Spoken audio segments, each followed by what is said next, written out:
సుమారు 5000 సంవత్సరాల క్రితం సూర్యుడు ఉదయిస్తున్నప్పుడు సింధు నాగరికత నగరం మెల్లగా మేల్కొంటుంది.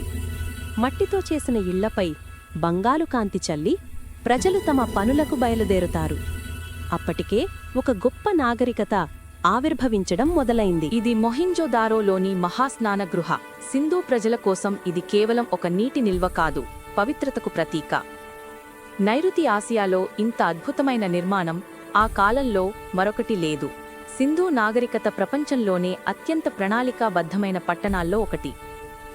సరళంగా విస్తరించిన వీధులు, పూర్తిగా కవర్ చేసిన డ్రైనేజ్ వ్యవస్థ, వీటి ద్వారా వారి విజ్ఞానం, నిర్వహణ ఎంత ముందుందో స్పష్టమవుతుంది.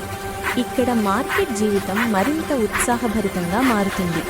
వ్యాపారులు మట్టి పాత్రలు, ముత్యాల గొలుసులు, పత్తి వస్త్రాలు విక్రయిస్తారు. ఎద్దులు బండ్లపై దూర ప్రాంతాలకు సరుకులు తరలిస్తారు. వాణిజ్యం వారి జీవనానికి ప్రధానాధారం. సింధు ప్రజలు ముద్రలను వినియోగించారు. వాటిపై రహస్యమైన లిపి, జంతువుల ఆకారాలు చెక్కబడి ఉండేవి. ఇవాళ కూడా ఆ లిపిని ఎవ్వరూ పూర్తిగా డీకోడ్ చేయలేకపోయారు. ఇది ఈ నాగరికతను ఇంకా రహస్యమయంగా నిలుపుతోంది.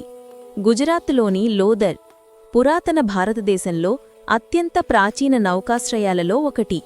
ఇక్కడి నుండే సముద్ర మార్గం ద్వారా వాణిజ్యం సాగేది.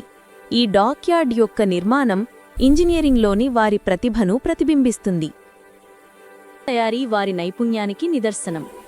చక్రంపై తిరిగే మట్టిని అందమైన పాత్రలుగా మార్చి ప్రపంచాన్ని ఆశ్చర్యపరిచారు.